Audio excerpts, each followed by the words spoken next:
عامر صاحب مجھے پتا ہے بیش بہا ایسے مسائل ہیں جس کے اندر پورا پاکستان گھرا ہوا ہے اور بیش بہا مسائل ہیں جن کے اوپر آج ہم نے بات کرنی ہے، مگر میرا نہیں خیال کہ کوئی اتنا بڑا مسئلہ بھی ہوگا۔ میں نے وہ معصوم بچوں کی تصویریں دیکھی ہیں جو اپنے کنبے کو پالنے کے لیے غیر قانونی طور پہ کشتی کے ذریعے پاکستان سے روانہ ہوتے ہیں، ملکوں سے ہوتے ہوئے ڈنکی لگا کر نہ جانے کہاں جاتے ہیں، اور آخر میں جو انجام ہوتا ہے وہ بڑا تکلیف دہ ہے اور بہت ہی برے حالات ہیں۔ جو یونان کے ساحلوں پہ جو پاکستانی بیچارے مارے گئے ہیں، یہ دل دہلا دینے والی خبر ہے۔ پہلے بتایا جا رہا تھا کہ جی 5 ہلاکتیں ہیں، اب انہوں نے بتایا کہ 35 جو باقی لاپتہ تھیں انہوں نے کہا جی وہ ڈوب کے مر گئے ہیں، کل 40 ہو گئے ہیں، کل 5 شاید غالباً جو ہے مل گئے ہیں، تو 35 کا فگر بتایا جا رہا ہے جو کہ ڈوب کے پانی میں سمندر کے 5 مر گئے ہیں۔ 5 لاشیں ملی ہیں عامر صاحب۔ تو بات یہ ہے کہ یہ ہر سال کا تواتر سے یہ ہوتا ہے، ہر سال میں 1-2 دفعہ یہ خبر آتی ہے۔ پچھلے سال 82 لوگ انہی سمندروں میں ایک حادثے میں مارے گئے تھے، اور اس سال کا جو فگر بتایا جا رہا ہے کہ 7 لاکھ پاکستانی جو ہیں وہ بیچارے ملک چھوڑ کے اس طرح کی ڈنکیاں لگا کے ادھر ادھر بھاگتے پھر رہے ہیں۔ تو اور وہ خاص ایک پٹی ہے، یہ گجرانوالہ آپ اور جہلم کے درمیان میں جو دائیں بائیں جی ٹی روڈ کے ہے، یہ زیادہ تر منڈی بہاؤالدین گجرال، سیالکوٹ، ناروال، یہ ان ایریا سے خاص طور پہ ہی جاتے ہیں، اور وہ ہمارا ایک طریقہ کار ہوتا ہے جی ایف آئی اے نے اتنے لوگ پکڑ لیے، مگر اس کے اوپر غور کرنے کی ضرورت ہے، حکومت کو غور کرنے کی ضرورت ہے کہ آخر یہ لوگ بیچارے کیوں بھاگ کے جا رہے ہیں اتنی ڈیسپریٹ سچویشن میں کہ جان کی پرواہ بھی نہیں کر رہے ہیں، بس نکلنا چاہتے ہیں۔ تو جواب ظاہر ناامیدی ہے، گھٹن ہے، بے روزگاری ہے، تاریخ مستقبل ہے، بجائے اس کے کہ حکومت اس کے اوپر جو ہے وہ کوئی سوچ بچار کرے، کوئی اس کے اوپر جو ہے گفت و شنید کرے کہ جناب یہاں پہ کوئی بے روزگاری۔ اب بے روزگاری کی صورتحال یہاں پہ یہ ہے کہ آپ کا لارجلی دو سیکٹروں میں، ایک انڈسٹری ہے اور زراعت ہے، دونوں طرف سے بری خبریں آ رہی ہیں اور یہ بے روزگاری بڑھے گی۔ آپ کی جو انڈسٹری ہے، لارج اسکیل مینوفیکچرنگ جو ہے وہ -0.8 پہ جا رہی ہے، کم ہو رہی ہے، اور روز اطلاعیں آ جاتی ہیں۔ ہم نے کل پرسوں خبریں دی کہ 84 کے قریب جو ہیں وہ ملے ہیں، انہوں نے جو اپنے آرڈرز تھے کپاس کے کیے تھے وہ ڈیفالٹ پہ چلے گئے ہیں، ملیں بند ہو رہی ہیں، اور فیکٹریاں ٹیکسٹائل کی وہ نہیں چلا پا رہی۔ وہ کہتی ہیں کہ جناب اتنی مہنگی بجلی اور گیس کے ہوتے ہوئے یہ ہمارے لیے فیزیبل نہیں ہے کہ ہم جو ہے 13% کے اوپر بھی جو اب سود کے اوپر جو قرضہ مل رہا ہے، اور ہمارے جو کمپیٹیٹرز ہیں وہ وہاں پہ بڑے ہی سستی ہمارے مقابلے میں ان کی جو پرائس ہے پروڈکشن کی وہ بڑی کم ہے، ہم فیزیبل نہیں ہیں۔ سو انڈسٹری سے بھی بری خبریں آ رہی ہیں۔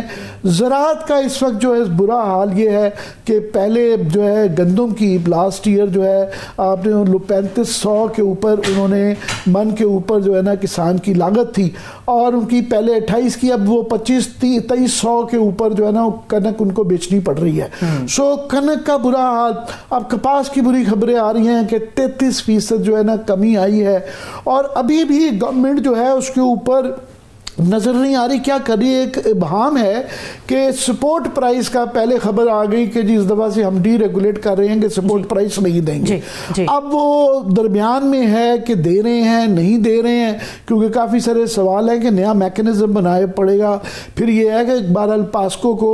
آپ نے درمیان میں خبر آئی کہ جی بند کر رہے ہیں، پھر خیال آیا کہ آپ کے اسٹریٹجک ریزروز ہیں، آپ کو گلگت کشمیر کے لیے، گلگت کے لیے، فوج کے لیے، ان اداروں کے لیے آپ نے وہ اس کی کس نے خریدنی ہے گندم۔ تو ابھی جو ہے چینی اور گندم کے اوپر پالیسی کلیئر نہیں ہے، میکنزم کلیئر نہیں ہے، جس سے کسان مزید وہ اس کو سمجھ نہیں آ رہی کہ کیا کرنا ہے، اگانی ہے کوئی فصل کے نہیں اگانی ہے۔ اور گورنمنٹ جس کو کہ اس کے اوپر بیٹھ کے سوچ بچار کرنا چاہیے، ان معاملات کو دیکھنا چاہیے، اس وقت جو ہے نظام ٹوٹل مفلوج ہے آپ کا۔ کہ شہباز شریف صاحب پرائم منسٹر جو ہے وہ 8 جو ہے نا کچھ D8 کے وزٹ پہ مصر 3 روزہ دورے پہ چلے گئے۔ D8 کا پہلے آپ یہ سمجھائیں بیسیکلی D8 ہے کیا اور مصر سے کیا لینے گئے شہباز شریف؟ یہ مصر میں 3 روزہ دورے پہ جہاز بھر کے لے کے جاتے ہیں ہمیشہ، اور یہ معاملات چھوڑ کے D8 یہ ہے کہ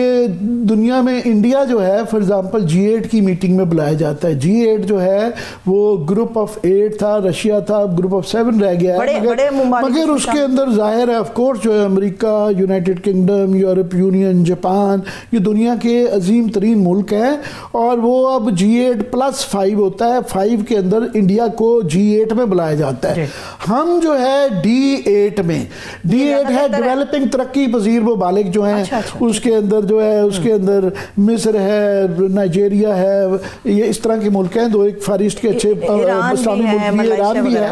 مگر اس کی میٹنگ میں 3 دن کے لیے وہ گئے ہیں, اور مزے کی بات یہ ہے کہ پرائم منسٹر نے وہ جو خطاب وہاں پہ کرنا ہے وہ کل کی معیشت کے لیے نوجوانوں, چھوٹے اور درمیانے طبقے کے کاروبار میں سرمایہ کاری کے اوپر شہباز شریف صاحب لیکچر مصر میں دینے جا رہے ہیں. نوجوان تو بھاگ رہا ہے. اپنے ملک میں آپ معیشت ٹھیک کر لیں اور نوجوانوں کے وسائل دے لیں, اور یہاں پہ وہ وسائل نہیں دے رہے. لوگ کشتیوں میں, جس طرح آپ بتا رہی ہیں, ڈنکیوں پہ جا کے وہ سمندر میں ڈوب رہے ہیں, بھاگ رہے ہیں. پہلے جناب آپ اپنے کوئی باہر کسی کو لیکچر دینے کی آپ کی اوقات تب ہونی چاہیے کہ اگر آپ نے ملک میں معاملات سنوار لی ہوں, یہاں کے نہ آپ ان کو روزگار دے رہے ہیں, ساتھ میں گھٹن کہ آج یہ جو ابھی ایک مذاق بن گیا ہے کہ پہلے ہی VPN ہے, سلو انٹرنیٹ نہیں چل رہا, اور وہ جو بچے گھر میں بیٹھ کے سافٹ ویئر کے کام کے اندر کچھ نہ کچھ اپنا ای کامرس کر کے روزگار چلا رہے تھے, وہ روز گورنمنٹ اس چیز میں مصروف ہے کہ ان کو کس طریقے سے, کیونکہ تھاٹ کنٹرول کرنا ہے, ان کے اوپر نظر رکھنی ہے, تو ایک نیا کوئی طریقہ آتا ہے. اب نیا جی وہ بتا رہے ہیں کہ جی پہلے وہ ڈیجیٹل اتھارٹی بنا رہے تھے, اب وہ ڈیجیٹل ID بنا رہے ہیں کہ جناب, اور بہانہ کیا جا رہا ہے کہ جی وہ سب کو اکٹھے کر دیں گے ID, اس سے ہیلتھ ہو جائے گی, ایجوکیشن ہو جائے گی,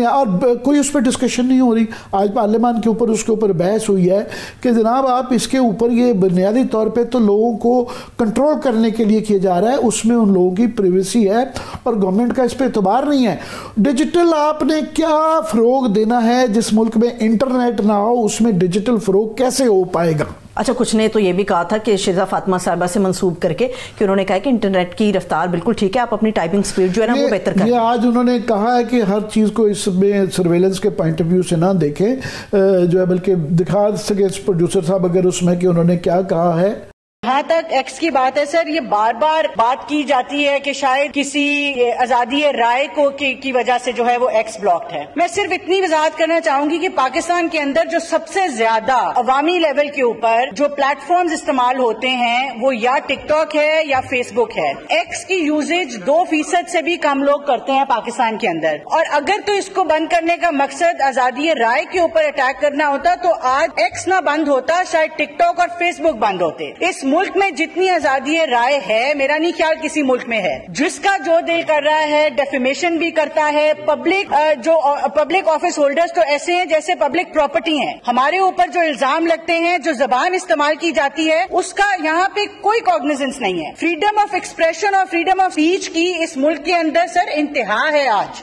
اب بات یہ ہے کہ یہ 100 دفعہ بیان بدل چکا ہے. کبھی کہتے ہیں کہ وہ انٹرنیٹ کی انٹرنیشنل کیبل شارک کھا گئی, کبھی کہتے ہیں کہ سیکورٹی ریزنز ہے, کبھی کہتے ہیں نیشنل سیکورٹی کا ایشو ہے. ابھی آج انہوں نے کہا کہ ایکس 2% لوگ یوز کرتے ہیں تو اس وجہ سے وہ 2% کی وجہ سے سائبر اٹیکس ہوتے ہیں. اور بھائی ایک دفعہ تو آپ پہلے فیصلہ کر لیں کس لیے ہوتے ہیں, آپ ہوتا کس لیے ہے, اور پھر آپ کے اوپر اعتبار نہیں کسی کو رہ گیا, اور اس طریقے سے کریں کہ لوگوں سے بحث و مباحثہ کر کے مذاق بن کے رہ گیا, ٹوٹی یہ مذاق بن کے رہ گیا کہ اس پہ کوئی ربط نہیں ہے. پرائم منسٹر صاحب لیکچر دینے گئے ہوئے ہیں کہ نوجوانوں کو کی معیشت کیسے ٹھیک کرنی ہے. یہ نوجوان حالانکہ یہاں سے بھاگ رہا ہے, اور نوجوان یہاں پہ جو ہے نا بڑے برے حالات کے اندر ہے.